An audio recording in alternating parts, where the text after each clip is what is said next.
Shalom and welcome to this week's Living Torah. What a beautiful Torah portion we have this week in Kodashim, or Holy People. Before I get there, I had a kind of a strange week last week. As many of you know, I was up in Virginia for a wedding. My week started out with an announcement from somebody I know of a new birth, and then it went from there to a wedding. Beautiful time up in Yorktown, Gloucester area. Congratulations to Jared and Aurora Lael. It was just a moment in time that I'll cherish.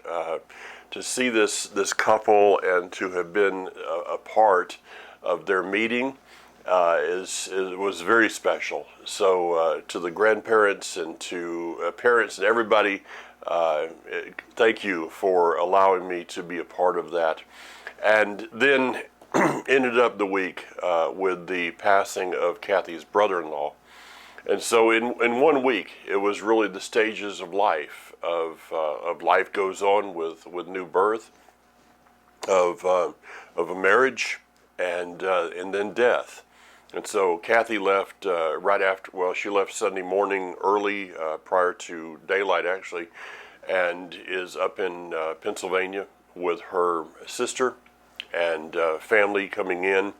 Her brother-in-law passed away actually as she was driving on on Sunday, and I got some traffic and everything, a long drive. So we're not sure. This is Tuesday morning as I'm recording. Day 10, for those of on the Omer, the same as we're counting it, but we don't know the details yet. As of now, they're actually going to the funeral home today to work on all of that. So I would appreciate, I know that you won't get this until a few days into it, but we would appreciate your prayers for Kathy and for her family. Another thing is, had a very special surprise this past week. I was planning to do a message, our monthly message for our partners, prior to me leaving for Virginia. It was like, well, no, I'll do it when I get back. Okay. And so I got back and I'm trying to figure this out and coming up with, I've got a couple of messages that I'm working on right now for our partners. And but nothing was really making any sense. And I got a message, and it was from a good friend, Luke Hilton, and he says, "Hey, Mr. Mike, me and my wife and our 6 children. They've been married for 8 years. This is Olivia is one of the Waller daughters, and so with Hayavel. And so they said, we're going to be in the area. Could we stop by? Well, that ended up becoming a message." And so I was able to sit down here in this office with Luke right beside me and record a message about, people know about the Israel guys. Okay, I don't know, there's not many people that don't know the Israel guys. In fact, Luke was sitting down talking to a pastor as in their travels, and he said, they were talking about Hayavel and about Israel and stuff, and he said something about the Israel guys, and the pastor, oh, wait a minute, you're one of the Israel guys. Yeah. And so they have really taken on their own identity there, and so but most people don't know the Luke Hilton behind the Israel guys. And so I was just very blessed to be able to sit down in my office, and that will be, it's available right now. You can go to my website, jointohashem.org. Appreciate those that keep this ministry going in your prayers, yes, and also in your giving.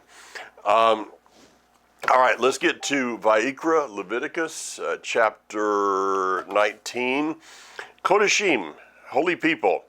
Yudhevavhe said to Moshe, speak to the entire community of Israel, tell them, you people are to be holy, because I, Yudhevavhe, your Elohim, am holy. This is a very misunderstood verse, the whole thing of holiness. And we would look at another aspect that I've taught on numerous times of wholehearted. It's translated by King James as perfect, which is a standard that you and I as fallen man, I don't know about you, I have a very difficult time. I usually make it pretty good through, until I get out of bed. Sometimes it's not even that long, but you get out of bed and it seems like you have great intentions of being perfect that day, and it just doesn't work out. So it's the word is not it's tamim, I believe it is. It is wholehearted. And so the same thing holds true with this word kodesh, or what is translated holy. Its basic meaning is to be set apart.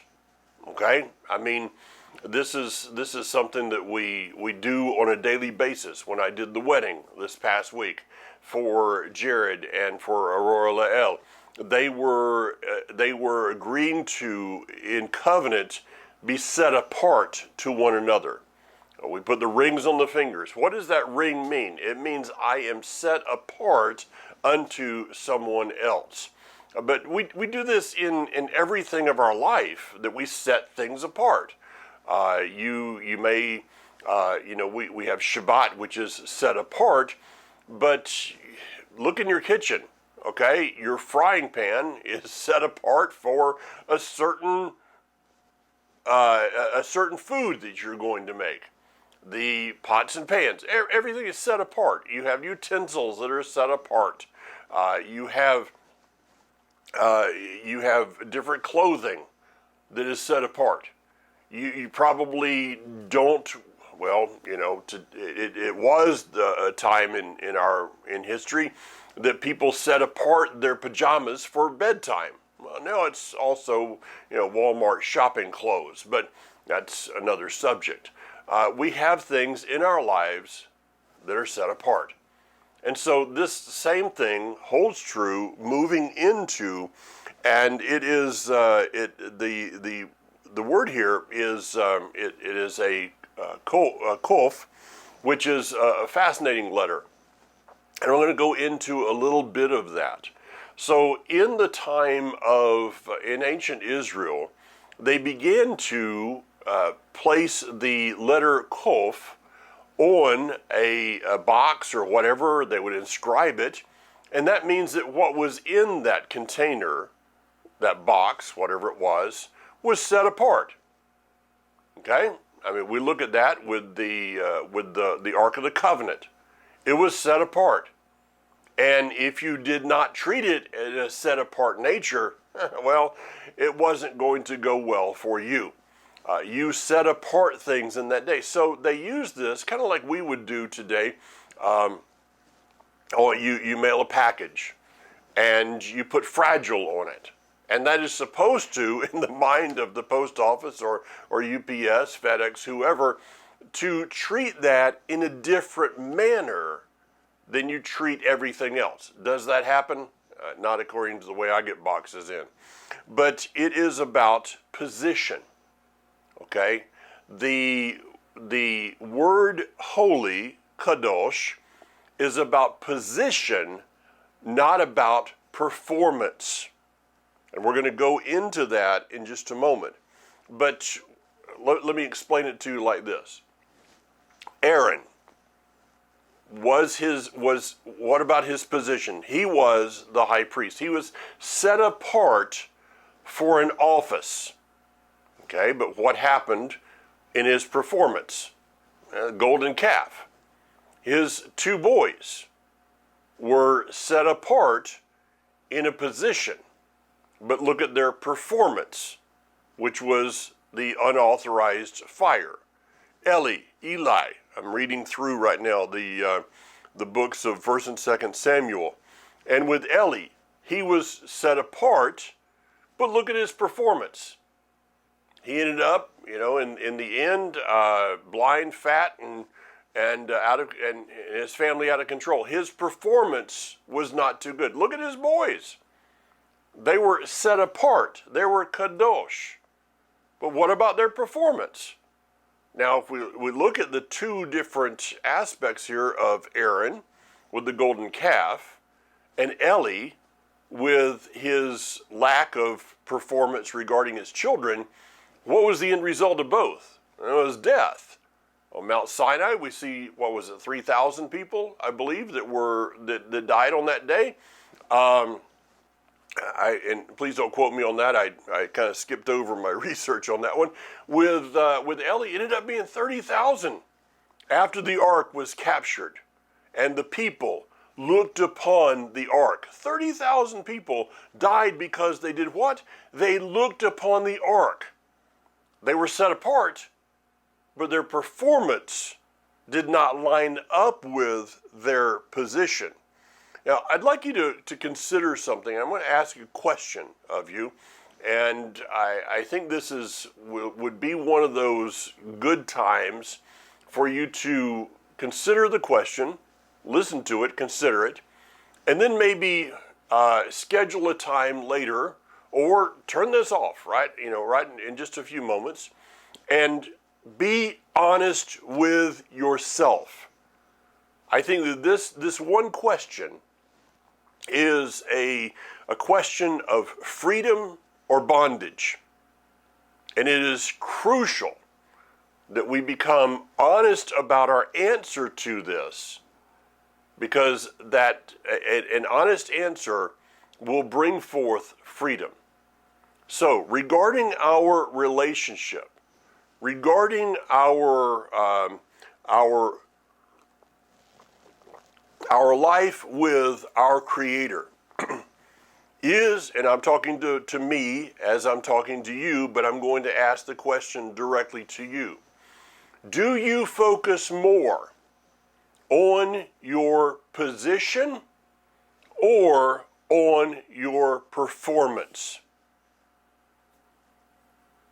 Ding, ding, ding, yeah. Do you focus more on your position or on your performance? Many of us, having come through denominations, all kinds of different backgrounds that we have, though in churches that I grew up in, both in a physical, in my early years as a youth, and then in my spiritual days, my early spiritual days, specifically, I was part of a couple of denominations that though they would talk about grace, it was in the end about performance. Now think about that. If we were always being told that we had our position, but yet we had to do these things in order for God to love us. And if we didn't do these things, then He didn't love us. But we're never going to do them right, so He's never going to love us right. It was this vicious circle that there was no way out of it. It was like a whirlpool out in the ocean. You're going down. No matter what, you're going down. And I see, this is not a judgmental statement. This is just a statement of observation. And sometimes for my own life too, I see many people locked in the whirlpool of performance, trying to gain their position, instead of considering my position is secure, and because of that position, I then walk out the performance. Now, when I say performance, that's an English word that really, is kind of like the connotations of a sports game or something like that. We got to take it back in. Let me take a run at it like this. The letter Kof, which is the beginning letter of Kadosh, holy, is also the last letter of Zadakim, or of Zadik. Excuse me, Zadakim is plural. Zadik, King James would translate that as a saint, a righteous one, Zadik. And so the beginning letter of your position and the ending letter of your quote-unquote performance is the same letter, which means the two of these are married together. That someone looks at us, considers our life, they should actually, in a lot of ways, not be able to figure out, well, are they living by faith or works? What are you living by? Are you living by position or performance? And the answer is yes. Are you living by faith or works? The answer is yes. This is where Jacob, James, would have gone to. You talk about faith, and I'm talking about work. You just watch what I do, and you will see my faith, and vice versa. So the two are married together, and the letter Kof is the bookends of these two words. Now, to understand this a little bit more is to consider that what the letter Kof is, and it's a fascinating letter. You can go online and do some studies regarding this, but it is put together. It is a letter that is comprised of two different letters. First of all is the Kaf, all right, which is a palm of a hand. In Paleo Hebrew, it kind of looks like this, okay, the palm. The Vav, which is the sixth letter of the Hebrew Aleph Bet, six always speaking of man, and the Vav is like a stick man. Okay, if you were to draw a stick man standing sideways, you would not be able to see the arms. You would not differentiate the legs. There would be this little kind of a thing up top, and it just, it's kind of like this, kind of like a hook. And so the Vav looks like a man. Well, if we take the letter, the numeric value of the letters, a Kaf is numeric. The numeric value is 20. A Vav is the numeric value of 6. Add those together, quick addition here, 26 is the numeric value of Yud He Vav He. That's all in this word of holy. And so when we accept positionally, I believe through the atoning work of Messiah, when we accept positionally, then what does he do? He places his hand upon us. He covers us. And we now walk out our life, not just positionally, but in our performance, in our deeds, in our, got to be a different word for this one, but I can't figure it out right now. In our walking out the life of a Zadik, that we look different. We talk different. We act different. There are things that we don't take part in. There's things that we do. I mean, the other day, I was talking to one of the guys on the golf course. I said, I have a tournament I get to play this week. I've never played a tournament before, okay? So I'm going to be a little nervous, but I've never played one. Why? Because they're always on Saturday. And I don't, this guy said, I said to him, I said, yeah, I'm playing this tournament. And he said, it's the first time I've ever played a tournament. He said, well, you haven't played anything here? I said, no, it's always on Saturday. Oh, yeah, that's right. I forgot. You don't play golf on Saturday. That's right, I don't. And there's no exceptions to that.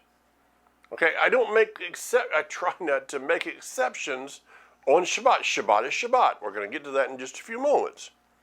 And so this is that we should look different. We should act different. We should be different. Why? Because we are set apart positionally, which is affecting the way that we walk.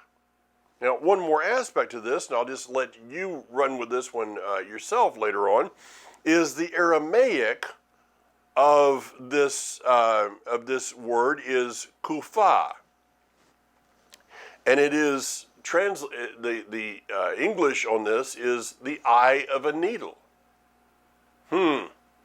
eye of a needle. So the letter kof is the eye of the needle. It actually kind of looks like that when you look at it in Hebrew, in modern day Hebrew.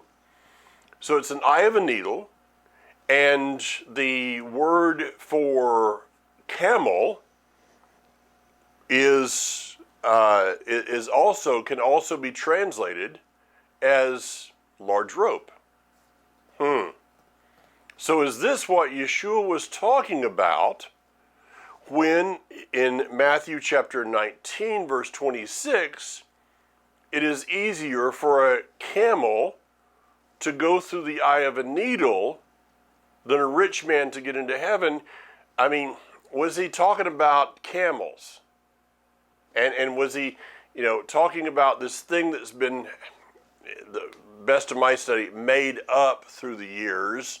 It makes great sermons, but there was a little door there, and the camel had to take his pack off. Now, that's, and as far as I've been able to research it, it's just something somebody made up, okay? Maybe it was, I don't know. But consider this, that Yeshua may have been talking about this thing of kadosh. And it's easier for a large rope to go through and become a part of this word, because as thread goes through the eye of a needle, the two become one for a purpose.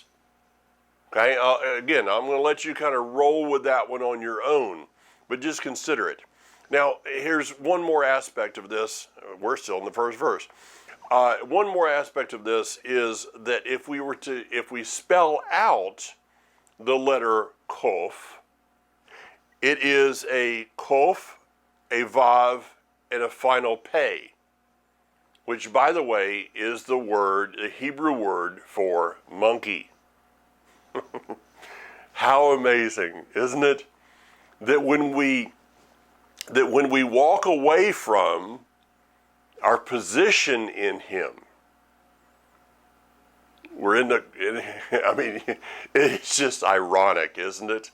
That evolutionary theory has made a man out of a monkey, and in the very words of the book of Leviticus, that was prophesied, that when we depart from the ways that the Creator has given to us, our performance is going to be more of a monkey than of a man. Now, as we do this, as we enter into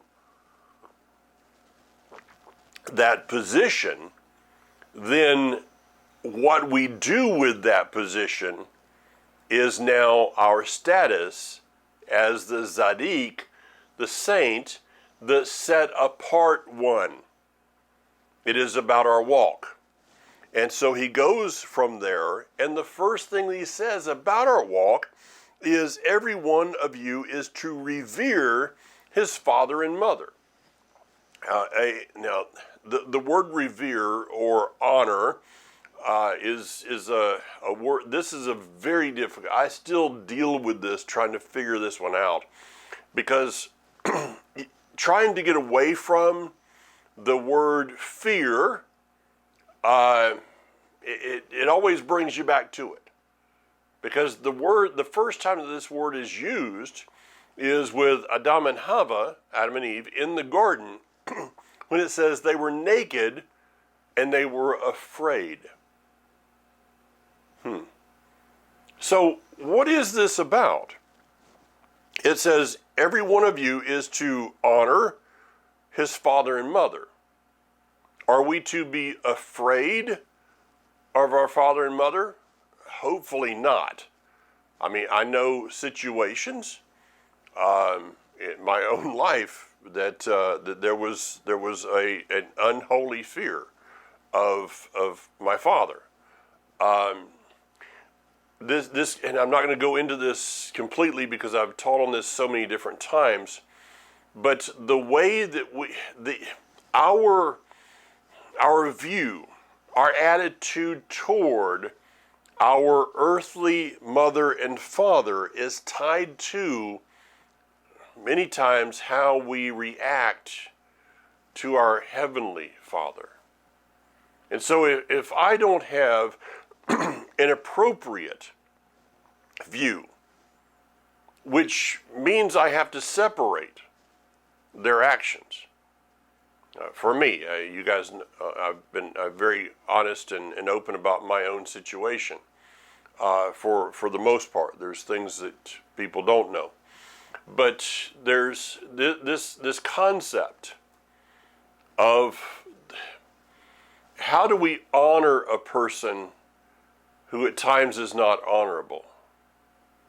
Sometimes it can be difficult, but the fact is that it comes down to this one thing for me, is that my mother and my father of blessed memory, the reason that my father's memory is blessed is because, not because of his performance, but because of his position. His position was that he gave me life, and for that I honor him. My mother and father, I need to honor them because of the position that they were given of giving me life. But I need to take that to another level. When it comes to my attitudes of my heavenly Father, and separate the actions, I'm trying to be very delicate here. I have to separate the actions, specifically the negative actions that may have happened with my mother and father, and not place them upon my heavenly Father. I've seen this over and over again in, give you an example, in ministry as a pastor. When I meet somebody and they find out my position, it could be a very difficult time, because my position is now judged by someone else's performance. Think about that. You may go to a doctor. You had a difficult, or let's go to a dentist, okay? Not everyone has had a good experience in a dentist chair. And so you go to a dentist because they have the position. It's the title on the door. You see a diploma on the wall. But you're wondering if their performance is going to be based upon the guy that did the bad work to begin with. We must separate the performance of someone else and not place that performance upon the person of position today. This happens in marriages, all kinds of places. Now, it says you are to revere or honor your mother and father, and you are to guard my Shabbat. The guarding of Shabbat, that's what the word means. When it says keep the Shabbat, it means to guard. It is the same word that was used to Adam and Eve when the Almighty said to Adam, you are to guard your garden, which means that there was no reason for the serpent to be in the garden to begin with. The failure that led to the fall is the lack of guarding the garden. So this has to be this a question that I'm not speaking to anyone. This is just a question. In what manner are we guarding his Shabbat? It is not our Shabbat. It is his Shabbat. At what manner are we guarding his Shabbat, which is indicative of I believe, because it's tied to this thing of honoring our mother and father. So the level in which we're guarding the Shabbat is the level in which we are honoring or guarding our relationship with Him. In our, marriage relationships, various other, how do you guard them? Okay, what do you do? How, in a marriage, a person that continues to flirt after they are with someone else, after they are set apart into this relationship, is going to end up dishonoring the relationship. Now, we live in exile, if you haven't noticed. It is easier in Israel to guard the Shabbat. When I was talking with Luke, he was telling me about a mutual friend of ours in Israel. He said on October 7, I knew something was up. I started to see some military vehicles. That is seen, but he says, this Orthodox man that I know, he knows from the town of Harbor, was driving up in a car. Abraham I think he's just over 40 years old. It was the first time he had ever been in a car on Shabbat. He had never used a cell phone on Shabbat. Luke said, when I saw that, I knew something was wrong. Is that, I'm not saying we should not, I don't agree with the not traveling on Shabbat. If we were living in a community where everybody was together, okay, got it. Everybody's within a quarter of a mile, you can walk to synagogue, okay. But for us where we are, we have to, it is difficult. Honoring the Shabbat, guarding the Shabbat is difficult. It seems like everybody wants to put something out there that will steal away our time on Shabbat. How are we guarding that? Is it the priority? Shabbat has to become the priority. Okay, moving on. I'll go through a few of these verses. This is in verse 9. When you harvest the ripe crops produced in your land, don't harvest all the way to the corners of the field. Don't gather the ears of grain left by the harvesters. What does this mean to us? Now, probably most of us, many of us have gardens, okay, but we probably don't have huge farms. This is something that used to be done with farmers. There would be a little bit left over. This is done in Israel today. Should this be done in our garden? Maybe so. Maybe if you've got what do we have? We've got an overabundance of. There comes that day if you're growing cherry tomatoes. There comes a time in which I can't eat all those. So do we figure out, okay, well, I can store some more, I can do this, or how about if I give some to my neighbors? It's a very simple thing. I can sum this into 3 words. Don't be stingy. Are we more ready to give than to hoard? We see somebody in need, not somebody standing on a street corner that, is staying in a hotel at night. Discernment in our day can be difficult, but don't be stingy. This is the essence of our tithing, of our giving. Malachi talks about you've robbed God. And people come up with sometimes the craziest calisthenics in order to not give unto Him. It's amazing to me.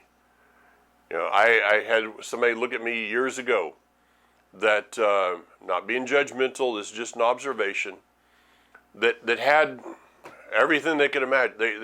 There was never anything that they didn't go out and buy that they wanted. And they looked at me and said, well, when I start producing corn, I'll send you a 10%. Really? Huh. Oh well. Okay, moving on. Verse 14. Do not speak a curse against a deaf person, or, let me just stop right there before I go to the rest of it.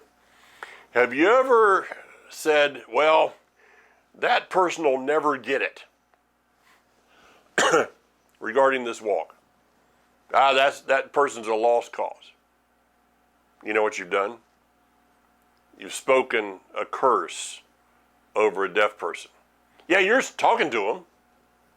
Maybe we need to go back and look at our own conversation and, am I talking to them out of my position without performance, or my position that is not lining up, and my performance is not lining up with what I'm saying my position is, okay?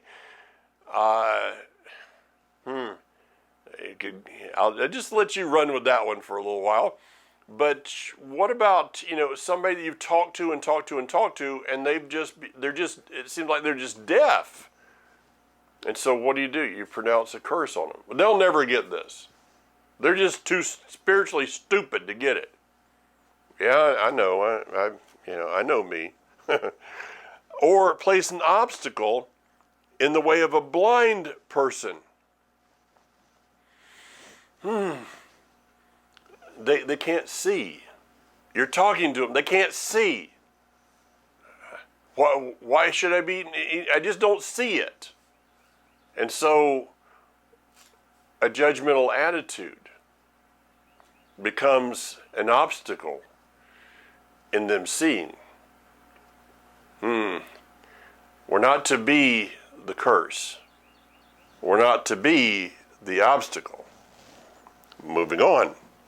Verse 16, do not spread slander among your people, but also don't stand idly by when your neighbor's life is at stake. I am Yudhevave. What about the slanderous YouTube videos?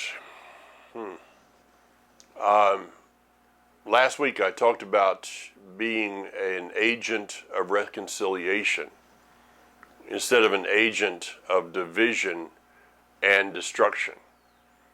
I can't go into all the details, but I ended up being put in that position last week. I mean, dead center, bullseye in the center of that position. And God willing, it's going to work out. Again, I cannot give the details of this, but I urge everyone, don't believe everything that's on YouTube. Even though it sounds good. Oh, wow, they really did their research. That sounds great. Be careful what you comment on. Be careful how you comment. And be careful about those online that would slander someone else without reaching out to them. I know there's a verse in Matthew chapter 18 that talks about if you have something against your brother. It does not say if you have something against your brother, write a blog. It does not say if you have something against your brother, send a letter out to your email list. It does not say do a video and post it on social media. It says you're to go to your brother. If they're not listening, then you are to take the issue to the community as a whole. Hard to do in our day, I got that. And why is it that you should take the issue, if you go to your brother and your brother says, whatever, or some response, and you then are to go to the congregation and take the congregation, okay, bring this issue. It may be that you go to the congregation and they tell you you're wrong. You ever thought about that one? I mean, I'm just kind of considering this one right now.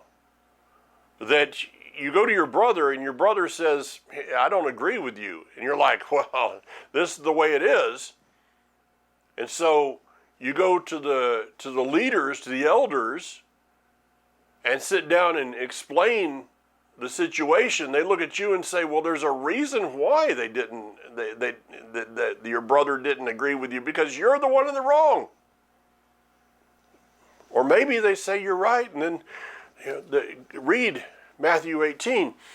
That is still a verse for the diaspora, and that's how we are to deal with things. Verse 28.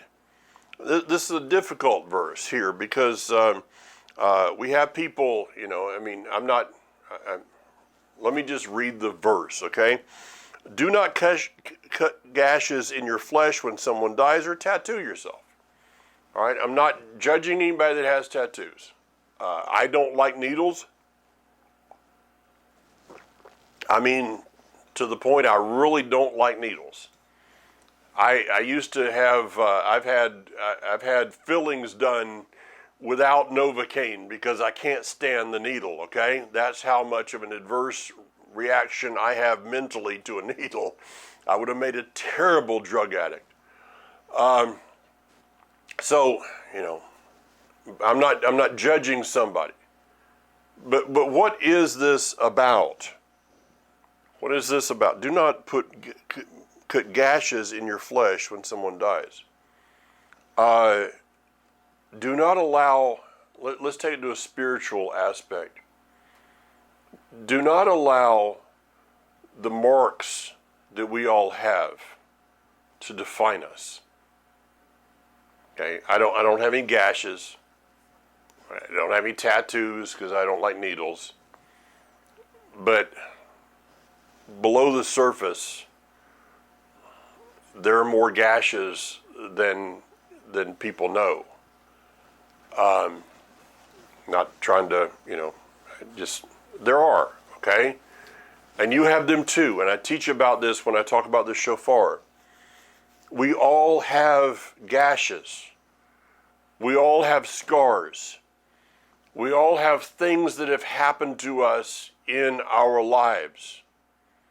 Our choice is whether we allow those things to define us or not. When he sets us apart, the gash is still there. Okay, let's take a box that's got, some items of the temple in it, and it has a kuf on the top of it, which means that which is in the box. I'm just talking theoretically, okay? The things that are in the box are set apart, but somewhere in the moving it from place to place is a scar, a mark, a scratch in the side of the box. We should not allow that scratch to define or profane that which is inside of the box. The same as we should not allow the scratches and scars and gashes that you and I have in our lives to define who we are in Him and define who we are in front of others. Verse 32, I love this one even more kind of on a daily basis as I look in my mirror. This is where King James really does a trip on us, okay? Rise for the hoary-headed person. I mean, I don't know any children in Vacation Bible School that know what a hoary-headed person is. Just saying. But It's translated by Stern, and this is a great translation, I believe. Stand up in the presence of a person with gray hair. Show respect for the old. You are to fear Yud-Heh-Vav-Heh. I am Yud-Heh-Vav-Heh. I remember the day in which somebody would stand. You know, I saw a post today of a friend of mine from I grew up with that said, you know, in my day, I was taught to, when I enter a room, to speak to each person in the room. I was taught to say please and thank you. I was threatened to say yes ma'am and no ma'am. I love, you know, Luke Hilton was here, and the whole time I would never say a word if he called me Mike, but he never does, out of respect. He was always Mr. Mike. And it's just a sign of respect for our elders. Now, understand that our elders are not perfect. The same as those who have gone before us. Our pioneers in this walk that we're in today are not perfect. Okay, you and I have seen. You've probably seen it in me. All right, I'm not perfect. There's never a day that I wake up and I'm trying to fail, but we make mistakes. I look back at teachings that I did and conferences that I did and things that I said along the way, and it's like, why? It's like the pioneers. I've taught about this before, so I'll do it very briefly. The pioneers that moved west, the first ones had to cut the trees. You know, when I drove up to Virginia last week, I was driving along. I can't remember the road. I was driving I-40 to another road, and there was a time in which there was just trees and mountains. There was nothing. You look off the side of the road, and that's what it looked like. It was pioneers who cut those trees. Sometimes they probably made mistakes in where they were going. They were like, well, we got to backtrack. We have in this walk, we have so-called church fathers that made mistakes along the way. Some of those mistakes became deadly. Yesterday, as I'm recording today, yesterday was Shoah Remembrance Day in Israel. 6 million Jews, 1.5 million children. That which happened, the blood lays on the lap of Catholicism. Yes. Martin Luther. Yes. Denominational anti-Semitic replacement theology. Yes. I don't need to walk that road. But that's part of our road, folks. It's difficult. That's part of our road. And so our job is restoration. I can point out Martin Luther's failure all day long and it not make any positive effect. I can seek to restore and to say that's not who I am, and maybe make a difference. Now, I probably did not handle that real well. Let me finish up. Verse 24. It says, but to you, what's the results of all this? But to you, you will inherit their land. I will give it to you as a possession, a land flowing with milk and honey. I am Yud-Heh-Vav-Heh, your Elohim, who has set you apart from other peoples. And it goes on from there. The last verse, or verse 26 rather, you people are to be holy for me, because I Yud-Heh-Vav-Heh, am holy. I have set you apart from the other peoples so that you can belong to me. It is He who has given us the position of being set apart. You and I were not able to exit the house of our fallen nature without His help. Our performance should always be that which comes out of our position and not the other way around. Something to think about. Which one are we focusing on today? Shabbat Shalom, Shavua Tov. Have a blessed, prosperous week. Bezrat Hashem, God willing, as we continue the counting the Omer, the counting to the kingdom, be strong. Yivarechecha Adonai v'yishmarecha.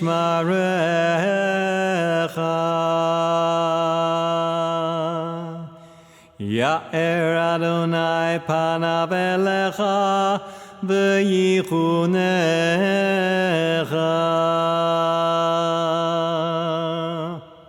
Yisa Adonai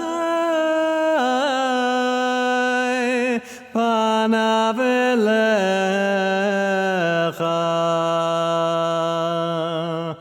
v'yasem lecha shalom.